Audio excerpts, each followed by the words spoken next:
Análisis aquí en Tele 13 Noche. Saludamos a Tomás Duval, Universidad Autónoma. ¿Cómo estás? Bienvenido, Tomás. Buenas noches, Álvaro.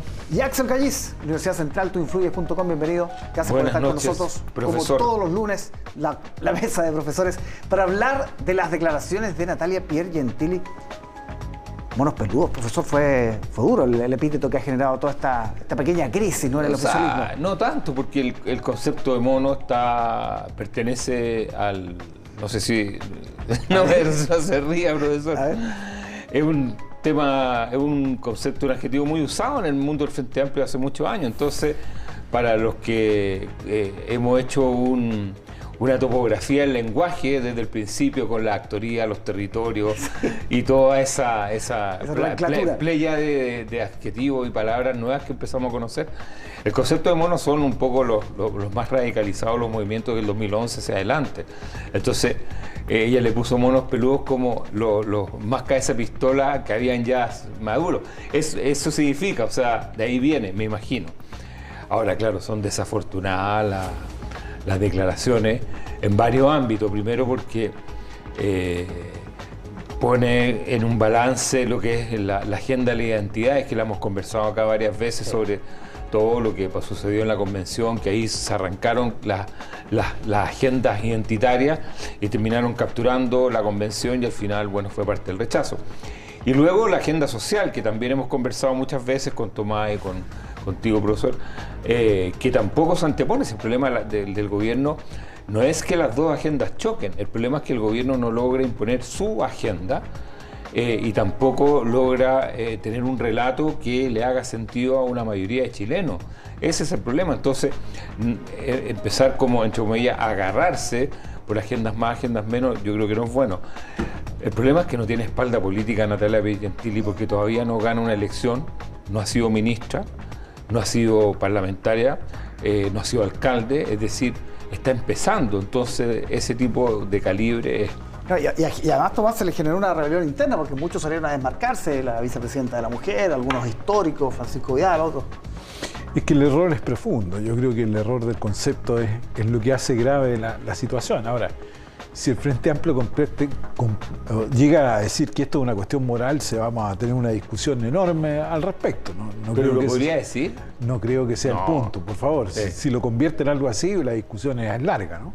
Me parece que efectivamente el problema, lo que refleja Piergentili en el fondo, es que persisten estas dos almas dentro del gobierno en que los diagnósticos son diferentes, las agendas parecen diferentes, y me parece que en la medida que vamos viendo la cercanía de procesos electorales, yo creo que también ahí van a empezar los partidos a tomar posiciones diferentes respecto del gobierno, y eso va a ser muy complejo para el propio. Y lo que apunta respecto a lo identitario, ¿tú le encuentras un punto ahí respecto a lo que dice Natalia Piergentili, más allá de la forma?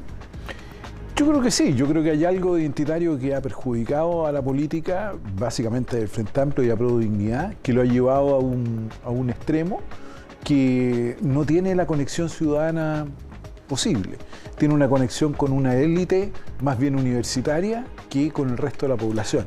Y me parece que ahí hay un punto muy complejo. Las identidades, ¿no?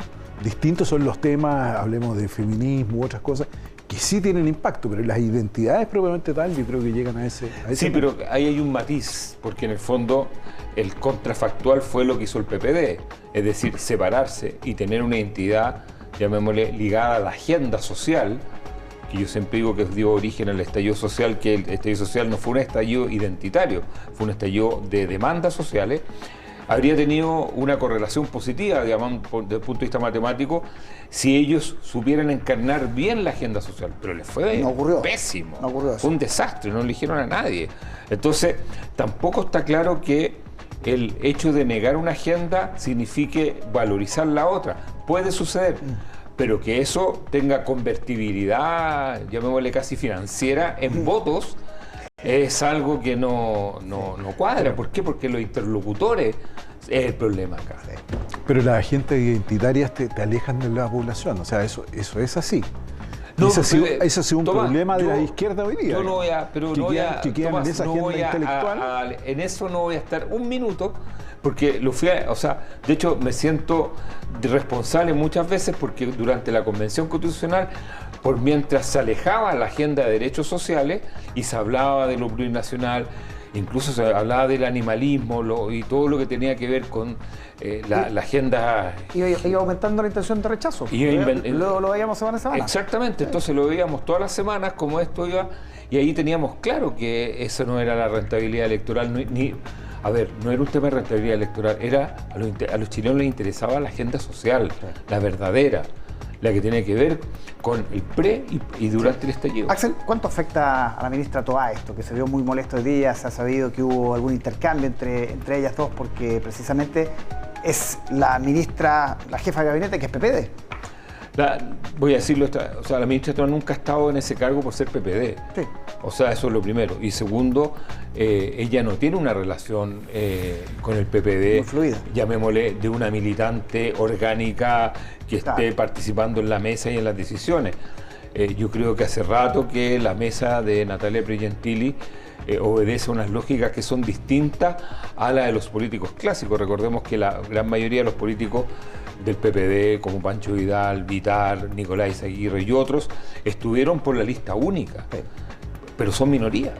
Ese es el problema. El PPD, la máquina del PPD la manejan otras personas con menos visibilidad de esta minoría que tiene mucho más influencia en el mundo político. Ya, está Girardi, por ejemplo.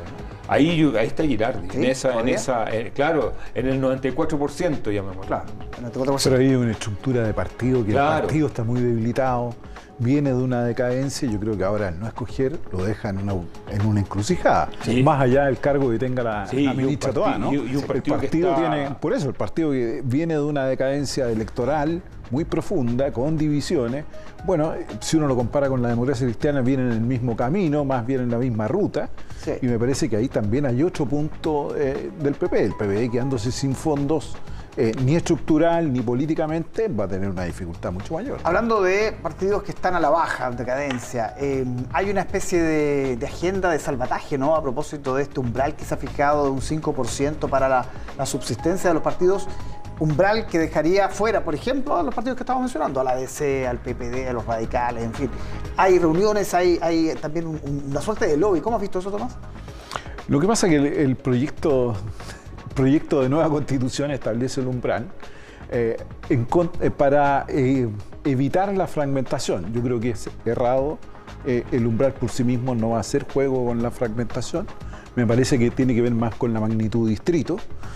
Y eso sí que puede de alguna manera evitar la fragmentación. Ahora, expliquemos eso, ¿por qué magnitud? En el fondo, distritos que hay magnitud hoy día tenemos de 3 y 8. Si uno diría distritos de 3 y 5, tiende un poquitito a reducirse la fragmentación.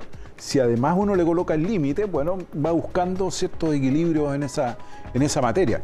Es decir, porque es un sistema, no esto es una sola barrera, ¿no? Pero yendo al punto del 5%, ya vemos cómo los partidos no les gusta mucho y están buscando alternativas, ¿no? Sobre la mesa. Producir federaciones, bajarlo a 4 y que tenga un número de parlamentarios. Es decir, ya se va configurando un escenario distinto para tratar de evitar esta regla que puede ser muy drástica hoy día para los partidos. ¿Ayuda a evitar la fragmentación en el 5%, Axel? Obvio. Yo soy defensor de eso. Sí, tiene razón Tomás en el tema del redistritaje. Me imagino que eso se va a redistritar de otra forma. El problema es que nuestro país es muy irregular con respecto no solamente al territorio, sino que a la distribución sociodemográfica. Claro. Es decir, es un país que está mal distribuido sociodemográficamente. O sea, concentrado. Claro, está demasiado concentrado en el medio, está demasiado deshabitado en las puntas. Y hay cuesta mucho armar el país desde el punto de vista electoral. La mala señal es que se necesita un corte drástico con respecto a esto, una señal que duela, y siempre van a haber heridos.